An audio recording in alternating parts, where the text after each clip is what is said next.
हमारे पीछे रहे हैं। आपका हार्दिक अभिनंदन। और यह नाइस इवेंट का धमाका है, लखन जी के साथ। क्या बात है लखन जी के साथ।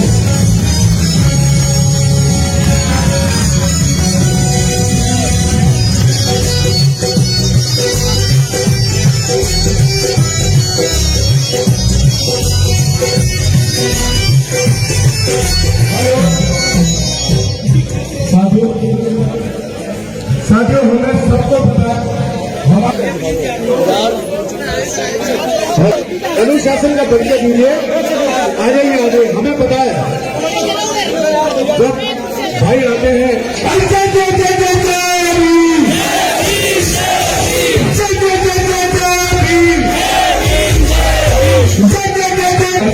यार, फिर भी नहीं समझ रहे आप लोग। प्लीज थोड़ा पीछे हो गए। हाँ जी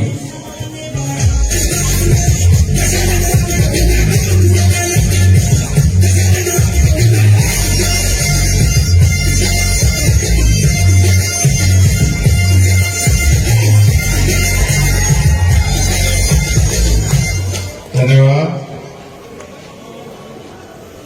सबसे पहले तो जितेंद्र अठवाल और उनके सारे साथियों का बहुत बहुत धन्यवाद कि उन्होंने 2 साल बाद एक अच्छा प्रयास किया, मुझे मौका दिया जयपुर में अपने समाज के बीच में आने का। तो उनका उनकी सभी सारे साथियों का बहुत बहुत धन्यवाद। फिर क्योंकि भगवान वाल्मीकि जयंती अभी कुछ दिन बाद है, फिर भी आज हम सेलिब्रेट कर रहे हैं, तो भगवान वाल्मीकि जयंती की आप सब लोगों को हार्दिक बधाई। और जयपुर में उपस्थित जो कमजोर शोषित वर्ग के लोग यहाँ आए, उन सबका भी बहुत बहुत धन्यवाद, क्योंकि समय बहुत इम्पोर्टेंट होता है। जब आदमी अपना समय देता है तो वो सबसे कीमती चीज देता है। उसके बाद इस मंच पर उपस्थित हमारे सभी सीनियर लोग, जिनको देख के हमने चलना सीखा, हमारे प्रभारी, हमारे नेता हिमांशु वाल्मीकि जी, हमारी बहन आशा जी, हमारे नेता अनिल धेनवाल जी, उनका भी धन्यवाद। उन्होंने मुझे बताया कि यहाँ 10 बजे तक का समय था, तो प्रशासन के लोगों को आज थोड़ा समय बढ़ाना पड़ेगा, क्योंकि प्रोग्राम देर से शुरू हुआ। उसका कारण यह है कि यहाँ ट्रैफिक बहुत ज्यादा है। इनकी गलती है, इनको ट्रैफिक का ठीक करवाना था। हम तो वकील लोग हैं ना, हम तो जानते हैं किस कमी के कारण हुआ। इनको भगवान वाल्मीकि जी के नाम तो मुझे कुछ सीखने का मौका मिलेगा। चीटिंग करके मेरे हाथ में माइक दे दिया कि भाई आप ही बताओ, ये गलत। मैंने सोचा एक अच्छा जो है अपने किसी कलाकार से मिलने का मौका मिलेगा, उसको सुनने का मौका मिलेगा। मेरा तो एक ही काम है, आप जानते हैं, मेरा नाम आप जानते हैं, मेरा काम आप जानते हैं। मेरे काम से मेरा नाम है और मेरे नाम से मेरा काम चल रहा है, बस इतना। कोशिश ये है कि चारों तरफ भयंकर अंधेरा है, इस अंधेरे में रास्ता हमारे महापुरुष दिखा के गए, रास्ते पे चलने का प्रयास जारी। तो बहुजन समाज में जन्मे सभी संतों, गुरुओं, महापुरुषों को नमन करते हुए यहाँ उपस्थित समाज के जिम्मेदार लोग, मेरे छोटे भाई, मेरे हम उम्र, मेरी बहनें, मेरी माएं, मैं पूरे देश में जाता हूं, कोशिश करता हूं कि हमारी दिशा और दशा बदले। जो हालात जिसमें हम पैदा हुए या जिन हालातों में हम जीते आ रहे हैं वो हालात बदल जाए। लेकिन मुझे ऐसा लगता है, मेरा ऐसा मानना है कि जब तक हमारे हाथ में कलम की ताकत नहीं होगी, कुर्सी की ताकत नहीं होगी, तब तक शायद हमारे हालात नहीं बदलेंगे। और मुझे ऐसा भी लगता है कि हमारे हालात बदलने के लिए कोई दूसरा आने वाला भी नहीं है। जिसकी समस्या है उसको लड़ना हो। अगर पीड़ित ये सोच रहा है कि मेरी लड़ाई कोई और आके लड़ेगा, तो वो बस थोड़ा सा अपने आप को समझा रहा। सच ये है, जिसके साथ जुल्म जाति अन्याय अत्याचार होगा उसको ही खड़ा होना पड़ेगा।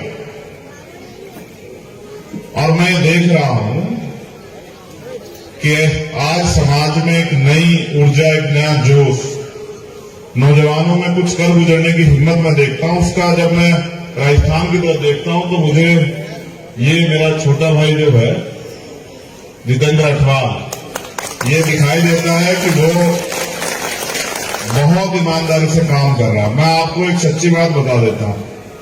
पिछली बार मैं इसके साथ बैठा था, मैंने इसको समझाया कि मूवमेंट चलाने क्यों जरूरी है, तो इसने मुझसे एक बात कही। ये पता नहीं आपसे क्या कहता हूं, मुझे नहीं पता। इसने मुझसे एक बात कही कि मैं अपने समाज के लिए जीता हूं, मैं अपने समाज को आगे बढ़ाना चाहता हूं, इसलिए मैं आपके साथ हूं। ना कि मुझे आपके मान सम्मान के लिए कुछ भी कर गुजरेगा जो इस समाज को झुकने नहीं देगा। आपने देखा भी होगा, एक समाज के छोटे भाई का अपमान हुआ तो उसका कार्य भी देखा, उसमें मैंने भी देखा वहां बैठ के। मैं मना करता रहता, गुस्सा अच्छा नहीं होता, मगर ये उस दिन गुस्सा होकर फिर चला गया। फिर मैंने कहा कि ठीक है यार, कभी कभी स्वाभिमान सम्मान की लड़ाई में प्रदर्शन भी करना पड़ता है। और बहादुर शेर जो है, जिसकी मैं प्रशंसा जितनी करूं कम, पहली बार मैं झूठ नहीं बोलता हूं, दूसरी बात मैं चापलूसी नहीं करता हूं। अगर ये गलत होते मैं दोनों के लिए नहीं बोलता। देखो मैं साफ आदमी, मैं समझता हूं आने वाले 5 साल में, मैंने आज अपने साथियों से भी कहा था, फिर दोहरा रहा हूं, एक ऐसा राष्ट्रीय लीडर जिसकी छांव में समाज अपने आप को जैसा पिछले 100 साल में सुरक्षित महसूस नहीं किया, महसूस करेगा, मेरी गारंटी है, याद रखना। और मैं आपको ये नहीं कह रहा हूं कि इसको नेता मैं बना रहा हूं, नहीं, वो अपने काम से नेता बन रहा है। आज मेरा बच्चा मुझसे आगे बढ़े, अगर पिताजी ने एक मकान बनाया तो बेटे का ये पिताजी के मन में रहता कि बेटा 2 मंजिली बनाना। हमारे समाज को मरने के लिए मजबूर कर दिया। आज हम गटर में मरते हैं, सड़क पे मरते हैं, कोई आवाज उठाने वाला नहीं है। इस देश में अगर कोई सीमा पे शहीद होता है तो उसको शहीद का दर्जा मिलता है। लेकिन अगर कोई देश की इंटरनल जो गंदगी उसको साफ करते हुए मरता है तो उसको शहीद का दर्जा दूर की बात है, उसको उसके बच्चों को वो कैसे भूख से मरेंगे उनको पूछने वाला कोई नहीं, उनको पेंशन भी नहीं है, उनको आगे बढ़ने का रास्ता भी नहीं। इसलिए हम लोग आए लोग गए। लेकिन जैसे हम वहां चले गए तो यहाँ की केंद्र की सरकार ने तत्काल वहां वो कर दिया कि नहीं, इनकी एप्लीकेशन नहीं लेनी है, उस पर चर्चा नहीं करनी। हम ये चाहते थे कि वहां आईएलओ द्वारा जो है, जो इंटरनेशनल लेबर ऑर्गेनाइजेशन है, उसके जरिए यहां केंद्र सरकार को वो किया जाए, मॉनिटर किया जाए कि वहां सफाई कर्मचारी क्या स्थिति है। तो यहां की सरकार ने उसको रुकवा दिया फाइल को। मैं फिर कह रहा हूं, मैं आपको सिर्फ इतना ही दे सकता हूं कि मैं फिर प्रयास करूंगा, मैं फिर आईएलओ जाएंगे और मैं लड़ूंगा वहां इस लड़ाई को जब तक न्यूनतम वेतन जो है, जब तक हमारा न्यूनतम वेतन जो है वो निर्धारित नहीं होता, जब तक हमको जो है, पहले तो मैं चाहता ही नहीं कि हमारे लोग ये काम करें, हम तो मजबूरी में करते थे कि हम पे और कोई रोजगार नहीं था। तो पढ़ लिख के हम डॉक्टर इंजीनियर IAS IPS बने, जिसका मन हो वो कर ले सफाई का काम। लेकिन मेरे लोगों ने इसको अपनी किस्मत मान लिया है कि भाई ये हमारा काम है। मैं तो अक्सर देखता हूं ढोल बजाने का काम हमारे लोगों ने ले रखा कि वही बजाएंगे। बचपन से उनके एक छोटे बच्चे के जिसके सपने में पढ़ेगा, कामयाब होगा, उसके गले में जबरन हमने ढोल टांग दिया कि बजा तू। क्यों हम उसके भविष्य के साथ खिलवाड़ कर रहे हैं? क्यों हम उसको अवसर नहीं दे रहे? क्यों हम उसके पैर बांध दे रहे हैं? क्यों अपने मनोबल को मजबूत नहीं कर रहे हैं कि नहीं यार नहीं करेंगे? और फिर अब हम ये सब करने के बाद भी हम ही नीच है, हम ही छोटे जाते, हम ही अछूत है। जो गंदगी करता है वो नीच नहीं है, वो अछूत नहीं है, फिर भी घर प्रेरणा हमसे ही होगी जो इस देश की गंदगी को साफ कर रहे हैं। फिर ही हमको अपमानित किया जाएगा। और राजस्थान में तो चरम पे है। तो मैं तो आपसे ही कहूंगा, इसको फेंक दो घर से निकाल के। आप मेहनत मजदूरी करके खा सकते हो, क्यों अपने सर पे इसको उठा के बैठ रहे? बाबा साहब को क्यों नहीं एक्सेप्ट करना चाह रहे? वो डॉक्टर अंबेडकर जिन्होंने हमारी जिंदगी बदली, जिनकी वजह से हमें पढ़ने का और आगे बढ़ने का अधिकार मिला, उनको क्यों एक्सेप्ट नहीं कर रहे हैं? मैं तो हिमांशु जी भी कहते गए कि भगवान वाल्मीकि जी के हाथ में कलम है। इधर बाबा साहब भी हमें कलम का इशारा करते हैं, कहते हैं शिक्षा शेरनी का वो दूध जो पिएगा वो दहाड़ेगा। फिर हम लोग क्यों नहीं मान रहे हैं? क्यों हम जो है झाड़ू पकड़ के खड़े हो गए? क्या हमने कोई कमजोरी है? ये तो मार्शल कौम है, ये मार्शल कौम है। लोग इसका यूज करते हैं अपनी राजनीतिक सत्ता के लिए। इनको आगे करके कतल इनके होते हैं, काम उनका आगे बढ़ता है। फिर मेरा समाज क्यों नहीं समझना चाहता? मैं तो खुश हूं। मैं तो चाहता हूं सारी बहनें बने तो आशा बहन जैसी। मुझे तो गर्व है। अगर सारे भाई बने तो बने मुकेश वाल्मीकि के बच्चों जैसे। मुझे तो गर्व है। मेरा भाई बने तो विकास जैसा। अरे अगर राजनीति भी करनी है तो अपनी दम पे करो, और अगर अपने इतिहास को वजूद को पहचाना तो सही। मुझे तो आपसे यही सिखाया था कि आप अपनी ताकत को नहीं पहचान पा रहे, आप अपनी क्षमता को नहीं जान पा रहे। जो ताकत आपके अंदर है वो तो किसी के पास है ही नहीं, उसका उपयोग तो करो। देखो सीधी बात, एक आदमी अपनी ताकत दीवार तोड़ने में कर रहा है और एक आदमी अपनी ताकत जो है वो दीवार बनाने में कर रहा है। दोनों में एक आदमी हथौड़े से दीवार तोड़ रहा है और एक आदमी सर से तोड़ रहा है। हमें तय करना पड़ेगा कि हमें अपना रास्ता कैसे, कौन सा चूज करना। आज नहीं तो कल हमारे लोग इस बात को महसूस करेंगे कि वो आजाद भारत में जी रही है, गुलाम भारत नहीं है। और मेरा ऐसा मानना कि आज नहीं तो कल हम पे ताकत आएगी, हमारे हिस्से में कलम की ताकत आएगी। और मैं तो आपको अवसर दूंगा, पूरी जिम्मेदारी से कह रहा हूं, जयपुर में मैं आपको अवसर दूंगा। मैं पूरी जिम्मेदारी से कह रहा हूं कि आपके हाथ में जो है ताकत आए। और मैं आपसे एक और वादा कर रहा हूं, हम इतनी मेहनत करेंगे कि जिस शख्स के बारे में मैंने आपसे कहा कि दिल्ली की गद्दी पर उसको बिठाए, कि देश की राजधानी में आपका झंडा और डंडा दोनों बुलंद हो, आपका मान हो, आपका सम्मान हो और आपको पहचान मिले। तो मेरा ऐसा प्रयास रहेगा कि हम इस लड़ाई को मजबूती से लड़ते रहें और इस लड़ाई को आगे बढ़ाते रहें। बस मैं आपसे ये अनुरोध करूंगा, जो लड़ रहा है उसका साथ दे, क्योंकि अगर आज आप साथ नहीं दोगे तो कल वो हिम्मत जुटाकर थोड़ा जाएगा। आप देखो तो सही कहां से उठ के आगे कहां आना पड़ता है।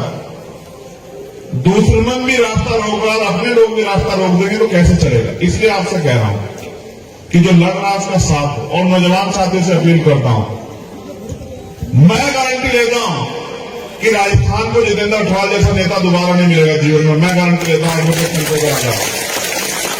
अगर आपने उसकी सुरक्षा की, आपने उसको अवसर दिया, आपने उसको ताकत देकर आगे बढ़ाया लोकतंत्र में, तो मैं गारंटी देता हूं कि आपकी तरफ आंख उठाने वाला वो तो वैसे भी नहीं है। ये बैठे कमल साहब बैठे, वो तो वैसे भी नहीं। लेकिन आपके अधिकारों के साथ एकजुट रहिए, ताकतवर बनिए। एक दूसरे के पैर खींचने के बजाय, टांग खींचने की बजाय एक दूसरे का हाथ पकड़िए और तेजी से आगे बढ़िए। कोई आपका रास्ता नहीं रोक सकता है। अभी सब कुछ आपके हाथ में। कहीं देर हुई तो ऐसा ना हो कि दुश्मन संविधान को कमजोर कर दे और हमसे सारे अधिकार छीन जाए। अभी हम बहुत ताकतवर, अभी हम पे सारे अवसर कि हम आगे बढ़ जाएं और अपनी तरक्की के रास्ते खोल दें। बिजनेस को भी एक्सेप्ट करो, ये भी मेरी आपसे वो है। नौकरियों पे भरोसा छोड़ दो, नौकरियां है ही नहीं है। प्राइवेट बिजनेस में फोकस करो। अपने लोगों की जिम्मेदारी है कि वो उसको आगे बढ़ाए जो बिजनेस कर रहा है। दूसरे लोगों से सीख लो। कोई अगर डीजे का काम कर रहा है तो उसी को कहो, आओ भाई हम तुझे 2 रुपए कम दिया, ज्यादा दे तुझे देंगे, आ तो हमारे यहाँ। कोई टेंट का काम कर रहा है उसको ताकत दो, ले गए आपको लगा तो खराब भी लगाए, कोई बात नहीं, 2 रुपए देने तो तुझे देंगे। सीखो ना लोगों से कि लोग कैसे आगे बढ़ रहे हैं। कोई और काम कर रहा है उसको भी ताकत दो। बिजनेस में अपनी भूमिका अदा करो। कहते हैं जिस देश के बिजनेस पे जिसका कब्जा होता है उसी का देश पे भी कब्जा होता है। आज अडानी अंबानी साहब का बिजनेस पे कब्जा हो गया, तो बताओ प्राइम मिनिस्टर को जब चाहे जो करवा ले हमसे। भाई अंग्रेजों ने राज कैसे किया? इस देश के बिजनेस पे कब्जा किया ना पहले, फिर क्या हुआ कि ये देश उनके कब्जे में चला गया, फिर हम गुलाम हो गए।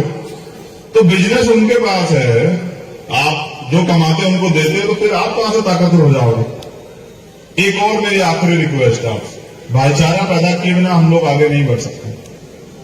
मेरा पूरा प्रयास है, मैं भावादर्श के प्रोग्राम में भी जाता हूं, जब वो मुझसे कह देते हैं कि आओ भाई, कोई संघर्ष होता वो भी मिलकर करते हैं। इसलिए कह रहा हूं अपनी ताकत बनो। बाबा साहब अम्बेडकर हमें वर्ग बना के गए, शेड्यूल कास्ट, एससी, अनुसूचित जाति, तो कम से कम अनुसूचित जाति तो बने। अगर हम इकट्ठे नहीं होंगे तो अकेले अकेले पिटते रहेंगे। ये तो बने बचपन की किताब में पढ़ा ऐसा बहन, कहते हैं एक लकड़ी को कोई तोड़ सकता है, पढ़ा है ना, मैंने भी पढ़ा, लेकिन क्या कोई लकड़ी के गट्ठर को तोड़ सकता है? तो ये क्या संदेश देती है कि अगर हम इकट्ठे हैं तो हमें नहीं तोड़ा जा सकता, लेकिन अगर हम अकेले हैं तो हमें, मैं तो ये चाहता हूं और हम तो करते भी हैं कि हमारे लोगों की तरफ उठने वाली हर आंख को जवाब देने के लिए हम लोग तैयार हैं। अगर आप खड़े हो जाओ पूरे देश में नहीं दुनिया में, आप जानते हैं मनीषा के मामले में, आप जानते हैं हाथरस के मामले में, बताओ पूरी दुनिया में प्रोटेस्ट हुआ नहीं हुआ? 22 कंट्री में प्रोटेस्ट हुआ, यहां की सरकार को नहीं करनी, सरकार को जागना पड़ा, यहां की सरकार को सीधे जांच करवानी पड़ी। लेकिन दुख इस बात का है, देखो बिना सत्ता के हम लोग क्या है कि 2 साल हो गए मेरी बहन को न्याय नहीं मिला। इतना बड़ा मामला जिसपे पूरा देश हिल गया हो, लेकिन 2 साल हो गए न्याय नहीं मिला। मैं तो एक दिन बाद में भी उनके घर गया, मैं हिमांशु, जब बताया गया कि उनके गड्ढे हो गए, देखा उनके रास्ता बंद कर दिया, कूड़ा डाल दिया, तो मैंने इनसे कहा यार चलो फिर चलेंगे। गए फिर रात को, तो उन्होंने देखा उनका दर्द, तो मैंने कहा हम तो यहीं रुकेंगे, तो पूरी सरकार को बेचैनी होगी। कोई मुझसे कहता यार मार दे जाओगे, तो मैंने कहा क्या बात कर रहे हो, वो तो गोली नहीं बनी जो हमें मार देगी, क्या बात करते हैं। मैंने इनसे कहा तो यहीं रुकेंगे। मैंने कहा ये बताओ सड़क क्या है, 1.5 फुट गड्ढा, कहां है सड़क? ये जो गंदगी इनके घर की कहां है, नौकरी कहां है, मकान कहां? तो आप भरोसा करोगे जब हमने रोटी वोटी खा के लेट गए और मैंने उनसे कहा कह रहे जबरन के साथ जाना पड़ेगा, तो मैंने कहा सुनो अब मैं कानून के तरीके से बात करूं, अगर अब मुझसे किसने जोर जितबाजी की तो मैं एक ट्वीट कर दूंगा कि ये लोग मेरी हत्या कराना चाहते हैं, फिर देते रहना जवाब। तो फिर कुछ नहीं बोले, कह रहे लोग। तो 1:30 बजे काम शुरू हुआ सड़क बनने का, इसने मुझे आकर उठाया कि देखो क्या हो रहा है बाहर। तो 1:30 बजे, रात में 1:30 बजे वो पटवारी, सेक्रेटरी, प्रधान, एडीएम, सीडीओ, सब वीडियो सब वही, और रेत बिछा रहे हैं गड्ढे में उसमें, और वो लाए सीमेंटेड वाली, वो क्या कहते हैं उनको, वो ईंटें कौन सी होती, वो टाइल्स होते लॉकिंग वाली, उनको और लगा रहे हैं। इन्होंने मुझसे कहा कि जरा बाहर देखो क्या चल रहा है बाहर। तो मैं बाहर गया तो 1:30 बजे सड़क बिछा रहे, 5 बजे सड़क बिछा दी। तो ये जो कहते हैं कि देखो अभी तो हम सत्ता में नहीं आए, अभी से क्या हाल है। तो मैंने कहा चलो सत्ता भी आ जाएगी, लेकिन मैं कह रहा हूं कि हम तो प्रयास कर रहे हैं कि ताकतवर बनके इस समाज की लड़ाई को लड़े। देखो हिमांशु भाई कहते हैं रोटी कपड़ा मकान, ये तो हर आदमी खा ले रहा है, नहीं ले रहा है, बताओ। जो मजदूरी कर रहा है उसमें भी है या नहीं है, बताओ। लेकिन क्या कोई स्वाभिमान है? आपने नहीं देखा हर्षावधि के साथ क्या हुआ? वो तो अधिकारी है, उसके साथ क्या हुआ? कितना विद्रोह हुआ? उसको अकेले छोड़ दिया कि लड़ भाई, तू लड़ेगा, तेरे पिताजी लड़ेंगे, समाज का क्या फायदा है? ऐसे मरवाओगे क्या करके? ये समाज अगर बल दिखाता तो उसका जबड़े में हाथ देकर जवान खींच लेता आरामजादे की। समझ रहे हो? ये तो ताकत नहीं दिखाते ना, नहीं दिखाते, जरूरत होती है कभी कभी दिखाने की, कभी कभी शक्ति प्रदर्शन किया करो, वरना तो इनके हौसले बढ़ जाएंगे। मैं थोड़ा ही कह रहा हूं कि मानवता के खिलाफ जाओ, लेकिन सेल्फ डिफेंस तो करो। अगर उसके अंदर हौसला ना होता और वो इस मार्शल कौम का बच्चा ना हो तो मर जाता भाई से टूटे हुए किसका दिया। फिर भी कह रहा हूं, क्या तो इंतजार करोगे किसी को मरने के लिए छोड़ दो कि आओ उसका करो पता लगा ये हक की लड़ाई लग रहा है, आवाज उठा रहा है, यह सम्मान से जी रहा, वरना फिर लड़ो। कौन रोक रहा है आपको? इस जवानी का क्या फायदा? मैं तो बहुत देखता हूं पहलवान जी उस पहलवानी का क्या फायदा जब हमारे बच्चों की तरफ बलि दी जाए? बताओ, ये पहलवानी कभी दिखनी भी तो चाहिए। दो धोबी में छाड़ हो जाए, क्या हो रही है? क्यों भाई? ये धोबी पे जाओ ग्राउंड के लिए क्यों? कभी कभी वहां भी दिखा दिया करो। फिर कह रहा हूं, एक सुई आपकी तरफ उठे तो तलवारों जैसा असर दिखाओ। एक सुई को उठाए, इंतजार मत करो कि किसी बहन को अपमान किया जाएगा, उसके पल्लू की तरफ कोई हाथ उठाए तो उसको जवाब दो। ये मैं नहीं कह रहा हूं, डॉक्टर अम्बेडकर कह रहे हैं। क्या कह रहा है? अन्याय करते सहते सहते अगर मर जाओगे तो आपकी आने वाली पीढ़ी गुलाम होगी, और अन्याय के खिलाफ लड़ते हुए मरोगे तो आपकी आने वाली पीढ़ी इसका बदला जरूर लेगी। और कहते हैं अन्याय करने वाले से अन्याय सहने वाला ज्यादा। दूसरे आपने अन्याय सहा, वरना तो उसकी हिम्मत थी। अगर आपने उसने जवाब दिया था तो किसी की मां ने दूध नहीं पिलाया कि दोबारा किसी हर्षाधिपति की तरफ आंख उठाकर देख लेता। इसलिए कह रहा हूं, बहुत बहुत धन्यवाद। समय बहुत हो गया, हमारे एसएचओ परेशान हो रहे हैं बेचारे, और सोच रहे किस तरह ये रावण हटे तो मैं जाके नौकरी कर लूं। क्या करें, मैं तो संवैधानिक बात मानने वाला आदमी हूं। और देखो, आप जानते मेरा इतिहास, मैं तो हिंसक ही नहीं हूं, मैं तो अहिंसावादी हूं। गांधी जी को नहीं मानता हूं, मानता डॉक्टर अम्बेडकर को, लेकिन हूं तो अहिंसावादी ना। आपने देखा मैंने कभी कहीं किसी को कहा कि जवाब दो? बिल्कुल नहीं, बिल्कुल नहीं। मैं तो भगवान वाल्मीकि के रास्ते में, कलम कलम सिर्फ कलम, सिर्फ कलम और कुछ नहीं। बस ये कह रहा हूं कि उठो, जागो, खड़े हो जाओ और अपने अधिकारों के लिए आवाज उठाओ। कुछ मत करो, सिर्फ आवाज उठाओ। देखो 30 करोड़ इस देश में आप लोग शेड्यूल कास्ट के लोग, एक दिन जोर से चिल्ला दोगे ना तो बहरे हो जाएंगे लोग इस देश में। अपनी ताकत को पहचानो, सोए हुए लोगों अपनी ताकत को पहचानो। बहुत बहुत धन्यवाद उन्हें, हमारे संचालक महोदय का और जितेंद्र अग्रवाल जी के सारे साथियों का, जितने भाई यहाँ उन सबका धन्यवाद, सीनियर साथियों का धन्यवाद, बहनों का, माताओं का धन्यवाद। इन बहनों से भी कहूंगा, तुम्हारी आदर्श कैसी होनी चाहिए? यहाँ कैसी होनी चाहिए तुम्हारी आदर्श? बताओ बताओ, कैसे होनी चाहिए तुम्हारी आदर्श? इन्होंने एक बात कही थी, सुनी थी ना लोग? क्या कही थी पता है? कहीं तुम्हारे समाज में कोई आज तक बना है आरएसएस? जानते हो आरएसएस क्या होता? आरएसएस क्या होता है? ये आरएसएस थोड़ा सा झगड़ा चल रहा है, ये ज्यादा बीच में आ जाता है। जानते हो आरएस जो है मनाया कभी कोई तुम्हारे समाज में? ये इस मुंह से नहीं जवाब दिया, ऐसा नहीं, इसने अपने कलम से जवाब दिया कि देख बना, देख बना, और देख अपने और जाके सब लोगों को बता के बना। यही चाहता हूं कि ऐसी बहनों से सीख लेके मेरी जो उधर बहनें बैठी हैं, इधर बहनें बैठी, वो भी बने और नाम रोशन करे समाज का। बहुत सारी बेटियां विदेशों में नाम रोशन कर रही हैं, आपसे भी उम्मीद करता हूं कि आप लोग नाम रोशन करो और आगे बढ़ो। और मेरी मंगल कामना, जैसा भी हो तुम्हारा, खून के आखिरी कतरे की जरूरत पड़ेगी तो कह के देखना, गर्दन कट सकती है, लेकिन आपके सम्मान के लिए जो है ना, आपके सम्मान की खातिर गर्दन झुकेगी नहीं, मेरा वादा। बहुत बहुत धन्यवाद। जय भीम, जय भारत, जय वाल्मीकि। भगवान वाल्मीकि शक्ति, भगवान वाल्मीकि शक्ति। देखो, धर्म के काम में मैं कोई कोताही नहीं बरतता हूं। और छोटे भाई नीतीश उदाना जी को बहुत बहुत बधाई, पटूना जी को बहुत बहुत बधाई। मैं तो चाहता हूं जब टीवी पे तेरी एल्बम आ तभी देखूंगा।